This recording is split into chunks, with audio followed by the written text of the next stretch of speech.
Hola compañeros, en el video de hoy vamos a hablar sobre cuáles son las vías de resolución cuando se presenta un conflicto derivado del acto médico. Es importante mencionarles que todas estas vías se pueden agotar de manera individual o simultánea. ¿Y qué es lo que quiere decir esto? Que cuando una queja o una demanda se encuentra en investigación por cualquiera de ellas, otra se puede ver iniciada, ya sea en el momento o tiempo después, y esto no va a afectar tanto a una como a otra. Les voy a mencionar las vías y después vamos a desglosarlas un poco más. Las vías son el derecho penal, el derecho civil, el derecho administrativo o instancias administrativas, que no es lo mismo y más adelante vamos a ver por qué. Y hay que considerar también que existen unas instancias que son medios alternativos de resolución que pueden intervenir tanto en la investigación como en el acompañamiento de estos casos por las vías anteriores. En lo que corresponde al derecho penal, cuando se inicia una investigación o una averiguación previa es porque se sospecha la comisión de una conducta que presumiblemente se considera un delito. ¿Cuáles son estas? Pues un homicidio, lesiones, violación o tortura. ¿Y tortura por qué? Pues porque cuando trabajamos en una institución pública somos servidores públicos y podemos incurrir en uno de los supuestos que van a caracterizar a este delito. Cuando se investigan las quejas por vía de derecho civil es cuando las relaciones se dan entre particulares. Esto es cuando se ofrece un servicio privado y aquí la sanción o la carga de esta sanción pues sí la tiene que reparar el médico que intervino o el equipo médico que participó en la atención de ese paciente. Cuando se investiga por la vía de derecho administrativo es cuando las relaciones se dan en instituciones públicas. ¿Esto por qué? Porque el derecho administrativo es una rama del derecho público y siempre va a regular las actividades que debe garantizar el Estado. Por lo tanto, cuando se detectan faltas u omisiones, va a ser el Estado quien se encuentre obligado a repararlas o a indemnizarlas. Una vez que se ha detectado una falta o una omisión, la institución es la que va a reparar el daño, pero dependiendo de las normas de procedimientos o los reglamentos de cada institución, va a ser la sanción que se nos va a interponer a nosotros como servidores públicos o a todos los que hayan participado en la atención de ese paciente.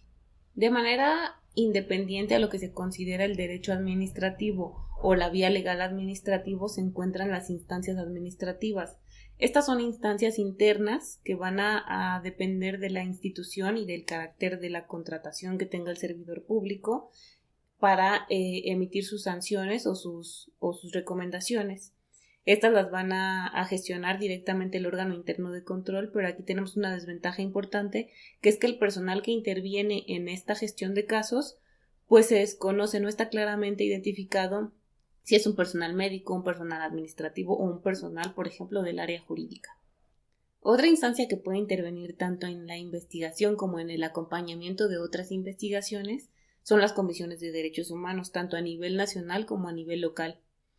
Esta institución tiene un carácter no jurisdiccional. Esto quiere decir que no tiene una autoridad en la que puede emitir una sanción directamente ni a la institución ni al personal. Únicamente es una instancia mediadora o acompañadora de esta investigación. Y cuando se detecta que sí existió una probable violación a derechos humanos, entre las que se pueden especificar, por ejemplo, retraso en la atención o negación de la atención, se puede dar vista tanto al órgano interno de control como a otras instancias legales especializadas, por ejemplo, al Ministerio Público. Además de las instancias que son meramente legales para intervenir en este tipo de conflictos, existen otros medios que se consideran alternativos. Por ejemplo, la CONAMED, que a partir de 1996 interviene en estos casos, ofreciendo principalmente un carácter conciliador y teniendo otras ventajas, como por ejemplo que es una instancia gratuita e interviene a petición de cualquiera de las partes involucradas. El personal que trabaja aquí es especializado y ofrece una visión imparcial y objetiva que considera que no siempre las apreciaciones de los pacientes o de sus familiares tienen un sustento científico y que pueden repercutir de manera directa en la atención de los servidores públicos.